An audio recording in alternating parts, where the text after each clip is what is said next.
오늘 아침 전북권 주요 뉴스입니다. 정읍과 고창 의료 폐기물 소각시설 설립 계획 철회를 요구하는 주민들이 실력 행사에 나섰고 환경 영향평가 조례를 교묘하게 비껴간 업체는 도마 위에 올랐습니다.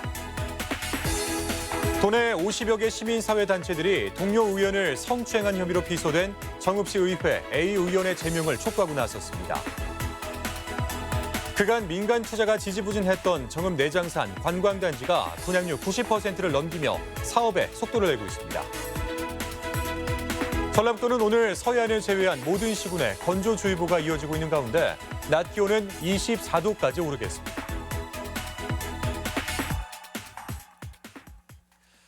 여러분 안녕하십니까? MBC 뉴스투데이 이어서 전북권 뉴스입니다. 지난해 말 전주 MBC는 환경영향평가법을 피해가는 업자들의 꼼수를 고발했었습니다. 이에 대해서 전북도 의회가 나서서 관련 법을 보완하는 조례를 마련해 통과시켰었는데요. 그런데 정읍의 한 폐기물 업체가 이 조례까지 회피할 수 있는 규모로 의료 폐기물 소각장을 짓겠다고 해서 논란이 제기되고 있습니다. 이 소식 조수영 기자입니다. 정읍시와 고창군 두 시군의 접경 지역에 위치한 한 농촌 마을. 지난주 한 의료 폐기물 업체가 마을에서 불과 500m 떨어진 거리에 소각시설을 짓는다는 계획이 알려지며 주민들이 반발하고 나섰습니다. 이제 제일 처음에는 아무 문제 없다고 하고 들어오거든요. 근데 우리 지역에도 이런 다이옥신이랄지 이 사람들이 제대로 처리하는 것 한 번도 못 봤어요. 업체는 혈액에 오염된 쓰레기 등 의료 폐기물을 태운다는 계획인데 꼼수 논란이 제기되고 있습니다. 소각장을 풀가동해 하루 48톤을 태운다는 건데 최근 전북도의회가 마련한 조례에 따른 환경영향평가 대상 기준인 50톤에 조금 모자라는 수준입니다. 환경평가 조례는 업자들이 시설을 법 기준에 미달하게 지어 오랜 기간이 소요되는 평가를 회피한다는 전주 MBC 보도로 마련됐지만 이마저도 꼼수엔 무용지물입니다. 수은이라든지 극오염물질을 배출하는 공해공장이라고 봐야 되거든요. 이런 지역에는 개발행위 제한칙을 좀 강화해서 그래도 소각시설을 지을 때 거주 지역과 1km 이상 간격을 두도록 하는 조례안이 최근 시의회를 통과해 소각장 계획이 승인되기란 쉽지 않을 전망입니다. 앞으로는 이와 유사한 시설을 포함해서 정읍시에는 도시계획 조례에 의해서 설치를 할 수 없다. 전북지방환경청은 유해성이 우려되는 만큼 관련 법 제도를 면밀히 검토해 판단한다는 방침. 소각장 계획에 거리에 나섰던 주민들은 매번 농촌 지역만 평온하게 살 권리를 침해받는다며 씁쓸해하고 있습니다. 병원은 전부 다 도시에 집중해 있으면서 폐기물은 왜 농촌으로 와야 하느냐. MBC 뉴스 조수영입니다. 네, 최근 오거돈 전 부산시장이 성추행 사건으로 사퇴하면서 국민적 공분이 가시지 않고 있습니다. 자, 이런 상황에서 정읍에서는 동료 여성 의원 성추행 혐의로 시의원이 검찰 조사까지 받고 있는데 의회의 대응은 아니라기만 합니다. 잊을만 하면 터지는 지방의회의 일탈을 김하영 기자가 보도하겠습니다. 정읍시의회 김모 의원은 지난 2월 동료 여성 의원으로부터 강제 추행 혐의로 피소됐습니다. 지난해 10월 여러 의원들이 함께한 저녁 식사 자리에서 노골적인 성희롱 발언과 강제적인 신체 접촉을 했다는 겁니다. 자신 쪽으로 강하게 끌어당겨 포옹하려는 등 추행을 시도하였고 피해자는 손을 뿌리치고 식당 안으로 피했다고 한다. 피해자는 밖으로 나가지 못하고 공포심에 벌벌 떨어야 했다. 경찰은 혐의를 부인하는 김 의원을 기소 의견으로 검찰에 송치했습니다. 사정이 이런데도 정읍시의회는 사건 발생 반년이 넘도록 자체 징계는커녕 윤리위원회조차 열지 않았습니다. 의결 정족수인 과반을 얻지 못했다는 이유를 드는데 정읍시의원 17명 중 12명이 가해자가 소속됐던 민주당입니다. 김 의원은 피소 직후 탈당했습니다. 피해자는 김 의원과 최근까지도 같은 상임위 소속으로 2차 피해를 받고 있습니다. 저희가 처음부터 요구할 때 좀 분리를 해달라. 이거 가능하거든요. 위원회에 분리할 수 있는 것들을. 그런데 그런 액션 전혀 취하지 않고 계속 같이 심의하고 의정활동하게끔 하고 한 차에 태우고 다. 도내 40여 개 시민사회단체는 가해 의원의 성추행이 상습적이었다며 즉각 제명을 촉구했습니다. 의회 차원의 대응을 묻는 기자들의 질문에 의장은 개인적인 사정을 이유로 즉답을 피했습니다. 아니 제가 지금 아무 생각이 안 나니까 정리해서. 대전 중구의회는 지난해 소속 의원의 동료 의원 성추행 사건에 윤리특위와 본회의를 잇따라 열고 가해 의원을 제명했습니다. 엄격해지는 성 관련 윤리 요구에도 정작 거꾸로 가는 정읍시 의회 비판이 커지고 있습니다. MBC 뉴스 김아연입니다. 민주당 소속 도의원들이 총선 기간 비공식적으로 돈을 거둔 사실이 뒤늦게 드러나 논란이 일고 있습니다. 민주당 소속 A 도의원은 지난 3월 초 같은 당 도의원 10명으로부터 현금 50만 원을 걷어 총 550만 원을 도당 사무처장의 개인 통장으로 송금했다 다시 돌려받은 것으로 전해졌습니다. A 도의원은 총선 기간 사용할 의원들의 식대 등 공동 경비 명목이었다고 밝혔지만 정식 회계 처리하지 않고 사비로 해결한 점 등의 의문이 커지고 있습니다. 다음 뉴스입니다. 김승환 교육감이 올해 수능 출제 범위를 고교 2학년까지 축소하는 방안을 여러 차례 제안했습니다. 코로나19로 현재 고3 수험생들이 제대로 학습을 못하고 있다는 이유를 들었는데 설득력을 크게 얻지는 못하고 있습니다. 이몽진 기자가 보도하겠습니다. 김승환 교육감이 지난주에 현재 고3 수험생들이 응시하는 수능의 출제 범위를 고2까지만 하자고 또 언급했습니다. 온라인 수업으로는 고3 교육과정을 충분히 이수하기가 어렵다며 출제 범위를 축소해서 고3 수험생과 재수생 간의 형평을 맞춰야 한다고 역설했습니다. 이번에는 과감하게 수능시험 범위에서 고3 교육과정은 털어내버리는 거다. 이것이 국가가 학생들 앞에 정직한 태도로 보이는 것이다. 전국 교육감 협의회장이기도 한 김 교육감은 몇몇 교육감도 같은 생각을 갖고 있다고 말한 것으로 알려졌습니다. 하지만 이 같은 김 교육감의 입장에 반대하는 목소리도 빗발치고 있습니다. 올 수능일이 작년보다 2주 늦춰지고 보충 수업 기간이 남아있으며 이미 선행 공부를 한 고3 학생들도 감안해야 한다는 지적입니다. 더욱이 고3 교과 수업은 하되 출제는 하지 말자는 의견은 학교 수업의 비정상화를 초래한다는 비판을 사고 있습니다. 학교마다 2학년 때 배우는 과목, 3학년 때 배우는 과목이 다를 수 있고 그래서 2학년 때까지로 한정하는 것들은 현재 문제가 발생할 수 있습니다. 도교육청은 이젠 한 발 물러서 재학생들이 불이익을 받지 않도록 수능 난이도 조정과 고난도 문항 최소화, 수시 학생부 평가 조정 등을 제시했습니다. 우려되는 상황에서 우리 전북교육청이 먼저 선제적으로 이를 취소하는 구체적인 방향을 밝히는 것입니다. 도교육청은 수능 건의안을 교육과정평가원에 제출할 예정인데 지난달 난이도 조정은 없을 것 같다고 한 교육부가 이를 수용할지는 미지수입니다. 마스크 착용을 경시해 구설수에 오르고 방과 후 학교 강사 임금 지급 문제를 놓고 비판을 산 김 교육감이 코로나 사태 속에 연이어 논란의 중심에 서고 있습니다. MBC 뉴스 임홍진입니다. 전북형 학교 농산물 꾸러미 사업이 본격화됩니다. 전라북도와 전북교육청은 학교 급식 중단으로 인한 농가 피해를 줄이기 위해 70억 원을 투입해 도내 764개 학교 초중고생 18만 명과 저소득층 3만 7천여 명에게 친환경 농산물 꾸러미를 배송하기로 했습니다. 꾸러미는 3만 2천 원 상당의 농산물로 구성되며 정부 여당은 농산물 꾸러미 지원 사업을 8개 광역시도로 확대하기로 했습니다. 코로나 여파로 군산항 자동차 수출 물량이 크게 감소하고 있습니다. 군산항 자동차 수출 물량은 지난 1월에 15,000대를 넘겼지만 코로나가 발생한 2월에는 6,000대, 3월에는 1,700대로 급감했습니다. 군산항 자동차 수출은 올해부터 환적 수출이 크게 늘고 있지만 코로나 여파로 수출 물량이 거의 끊겼고 회복 여부도 불투명합니다. 전북 지역의 수출입 감소폭이 전국 평균보다 큰 것으로 나타났습니다. 한국무역협회 전북지역본부에 따르면 지난달 전북 지역의 수출은 5억 4천여만 달러로 전년 동월에 비해 4.8%가 줄었고 수입은 4억 1천여만 달러로 전년 동월에 비해 1.1% 감소했습니다.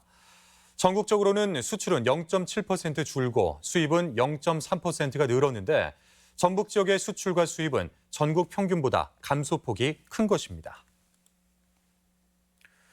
코로나의 여파로 전북 지역의 4월달 소비자 심리 지수가 전달에 이어서 또 하락했습니다.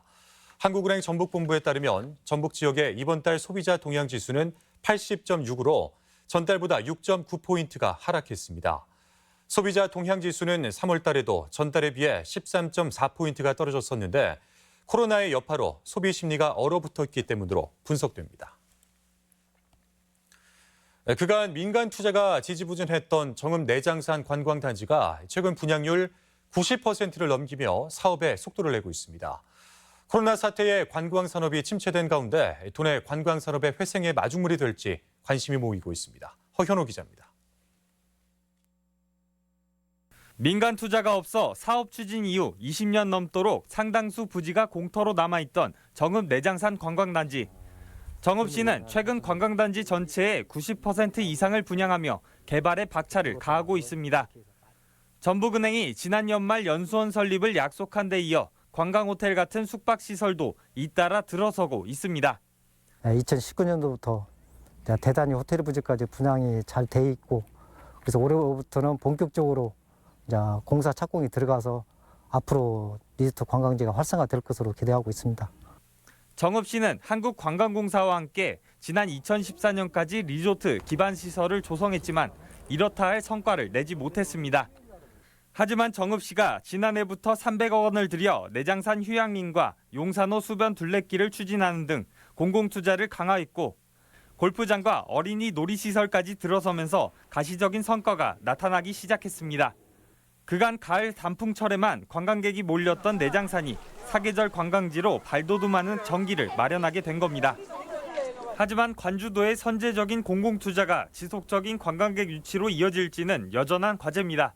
명색뿐인 관광도시에서 이제 실질적인 사계절 관광도시로 아마 변모할 거고 또 그것이 우리 정읍 시민들이 간절히 바라는 코로나 사태로 관광산업이 위축된 상황에서 적극적인 공공투자가 지역경제 활성화라는 결실을 맺을 수 있을지 관심입니다. MBC 뉴스 허현호입니다. 전주국제영화제 조직위원회는 코로나19로 방역 부담이 커진 상황을 고려해 다음 달 28일 개최 예정인 제21회 전주국제영화제를 경쟁 부문 위주의 무관객 영화제로 개최하기로 했습니다. 조직위는 영화 제작사와 감독이 허락한 작품은 온라인으로 상영하겠다고 밝혔습니다. 전주 한옥마을 관광용 트램을 운영할 경우 흑자가 예상된다는 용역 결과가 나왔습니다. 한국철도기술연구원은 사전 타당성 조사에서 전주 한옥마을 트램의 한 해 예상 수익이 50억 원에 달해 흑자가 예상되고 안전에도 문제가 없어 운영이 가능하다고 결론 내렸습니다. 전주시는 2023년 운행 시작을 목표로 트램 설계와 한옥마을 일대 도시계획 변경에 나서겠다고 밝혔습니다. 전주시가 대학생과 대학원생의 학자금 대출 이자를 일부 대납합니다. 전주시는 주민등록상 주소가 전주이고 2016년 이후 한국장학재단에서 학자금 대출을 받은 대학생과 대학원생에게 올해 상반기 발생한 이자 전액을 지원합니다. 희망자는 오는 6월 15일까지 시 홈페이지를 통해 신청 가능하며 생활비를 위한 대출 이자는 지원 대상에서 제외됩니다. 재난기본소득 선불카드를 매매하려는 시도가 적발됐습니다. 군산시에 따르면 지난 27일 한 중고거래 사이트에 재난기본소득 10만 원이 입금된 군산사랑 선불카드를 9만 원에 판매한다는 글이 올라와 경찰에 수사 의뢰했다고 밝혔습니다. 군산시는 선불카드 매매가 전자금융거래법 위반에 해당된다며 부정 유통 행위에 엄정 대응하겠다고 밝혔습니다. 경찰이 전주 30대 여성 살인사건 수사를 마무리하고 피의자를 검찰에 송치했습니다.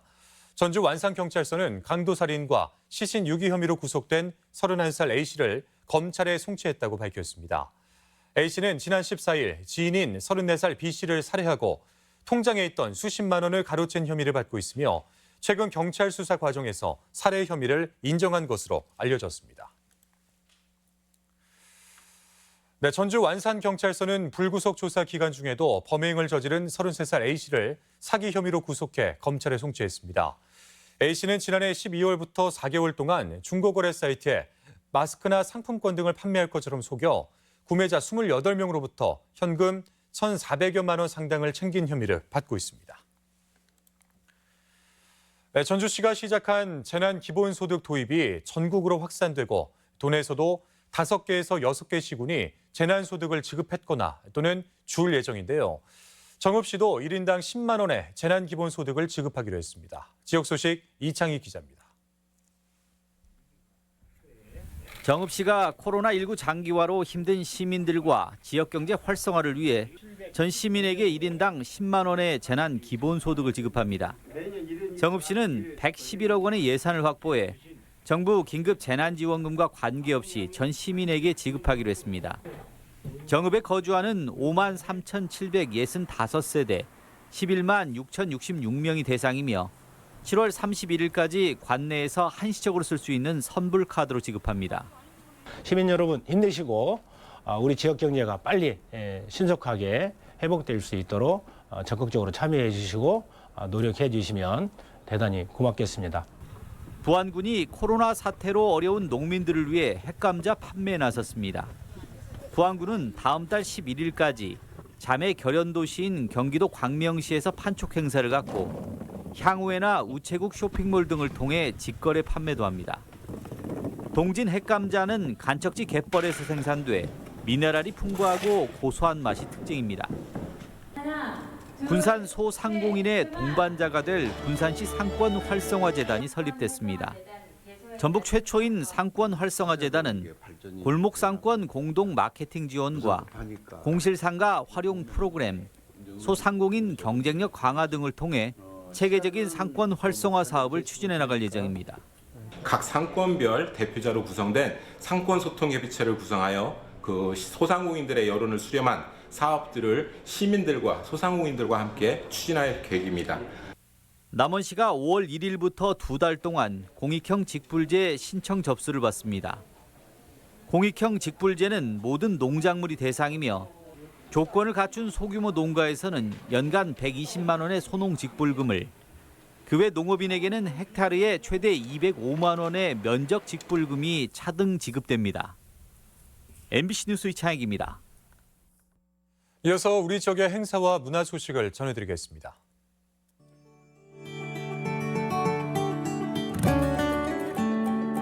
완주 복합문화지구 누에는 오늘 유튜브 채널을 통해 재즈, 가요 등이 어우러진 누에 포트락 공연을 선보입니다. 김경모 작가의 개인전 무민의 초상이 오늘까지 우진문화공간 갤러리에서 열립니다. 서예가 김진호가 오늘까지 전북지방경찰청 청사 아트홀에서 개인전을 갖습니다. 전주교동미술관은 다음 달 3일까지 곽인자 작가의 자연, 수로 있다 전시를 엽니다.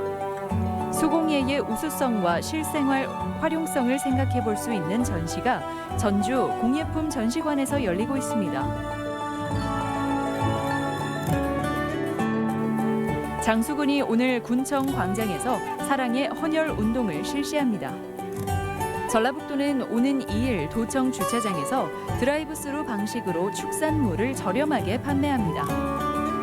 고창군이 전북대 고창캠퍼스 평생교육원과 연계한 평생학습 아카데미 수강생을 오늘까지 홈페이지를 통해 접수합니다. 전주시는 초중고 특수학교 148곳에 방역 작업을 담당할 방역 인력을 다음 달 8일까지 모집합니다. 익산시 역사가 문화로 도시재생 현장 지원센터는 예비 창업자를 대상으로 쓸모를 만드는 크리에이터 양성과정 교육생을 접수합니다.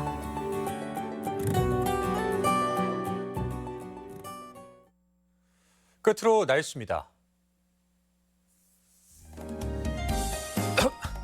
전라북도는 오늘 서해안을 제외한 모든 시군에 건조주의보가 이어지고 있는 가운데 낮 기온은 24도까지 오르겠습니다. 지역별 기온입니다. 전주는 아침 기온 8도에서 낮 기온 23도, 익산 5도에서 22도, 동북권 무주 3도에서 24도, 장수 2도에서 22도, 서해안권 군산은 7도에서 20도, 김제 7도에서 22도 등을 기록하겠습니다.